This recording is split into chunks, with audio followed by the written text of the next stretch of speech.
अस्सलाम वालेकुम दोस्तों, उम्मीद करता आप खैरियत से होंगे। आज की हमारी वीडियो का टॉपिक मैक्सफुल टैबलेट के ऊपर है। मैक्सफुल टैबलेट में जो एक्टिव इंग्रेडिएंट है वो एल-मिथाइल फोलेट है। हमारी बॉडी में जिस फॉर्म में फोलिक एसिड में अब्जॉर्ब होना होता है वो फोलेट की फॉर्म होती है।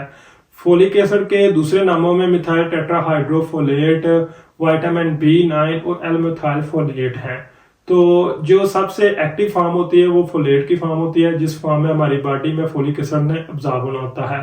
फोलिक एसिड को हम सप्लीमेंट की फॉर्म में या नेचुरल सोर्स से जब कलेक्ट करते हैं तो बॉडी में उसने मुख्तलिफ तरह के प्रोसेस, जेनेटिक वेरिएशन और एंजाइम के तहत कन्वर्ट होना होता है फोलेट की फॉर्म में, तब जाकर उसने हमारी बॉडी में अब्जॉर्ब होना होता है। तो अक्सर डॉक्टर फोलिक एसिड को जब प्रिस्क्राइब करते हैं तो कुछ लोगों में जेनेटिक कन्वर्जन वगैरह नहीं हो रही होती, यानी कि फोलिक एसिड फोलेट की फॉर्म में कन्वर्ट होकर बॉडी में अब्जॉर्ब नहीं हो रहा था, जिसकी वजह से फोलिक एसिड का इतना ज्यादा अच्छा रिस्पॉन्स नहीं मिलता। इसी वजह से मैक्सफुल टैबलेट को प्रिस्क्राइब किया जाता है, क्योंकि ये डायरेक्ट बॉडी में अब्जॉर्ब होती है, कोई भी कन्वर्जन वगैरह नहीं होनी होती। तो इसके इस्तेमाल करने से फोलिक एसिड के लेवल में काफी ज्यादा बेहतरी देखने को मिलती है। तो अब बात करते हैं मैक्सफुल टैबलेट के यूजेस से। मैक्सफुल टैबलेट को प्रेगनेंसी में इस्तेमाल किया जाता है। इसको प्रेगनेंसी से पहले भी इस्तेमाल किया जा सकता है, प्रेगनेंसी के दौरान भी इस्तेमाल किया जा सकता है।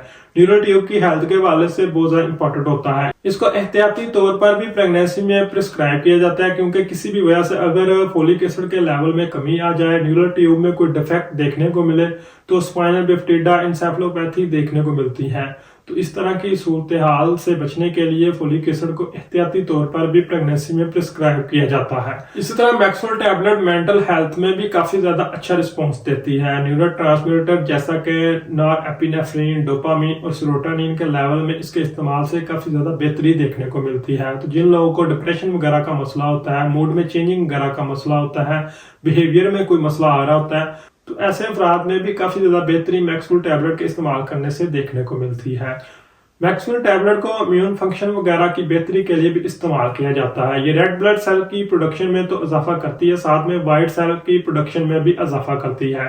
तो व्हाइट सेल के इजाफे से मुख्तलिफ तरह के इंफेक्शन और डिजीज वगैरह से लड़ने में काफी ज्यादा हेल्प होती है। इसी तरह मैक्सफुल टैबलेट को होमोसिस्टीन मेटाबॉलिज्म वगैरह में भी इस्तेमाल किया जाता है। ये एक बैड अमीनो एसिड होता है, जिसके बढ़ने से कार्डियोवैस्कुलर डिजीज वगैरह का खदशा बढ़ जाता है। जिन लोगों में इसका लेवल बढ़ जाता है, ऐसे अफराद में हार्ट अटैक वगैरह का, स्ट्रोक वगैरह का मसला बहुत ज्यादा कॉमनली देखने को मिलता है। तो इसके कंपैरिजन में मैक्सफुल टैबलेट को इस्तेमाल करने से मेथियोनिन का लेवल बढ़ जाता है, जो कि काफी हद तक हमें इन तमाम डिजीज से बचाता है। जिस तरह मैक्सफुल टैबलेट डीएनए की सेंसिस और रिपेयरिंग के तौर पर भी इस्तेमाल की जाती है। इसके इस्तेमाल करने से पिरिमिडीन और प्यूरिन के लेवल में इजाफा देखने को मिलता है। तो ये दोनों बेसिक यूनिट होते हैं डीएनए का।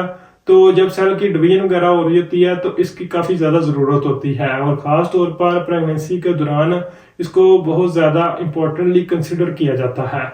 यही थे मैक्सफुल टैबलेट के यूजेस। अब बात करते हैं इसकी डोज की। मैक्सफुल टैबलेट 400 माइक्रोग्राम और 600 माइक्रोग्राम की स्ट्रेंथ में अवेलेबल होती है।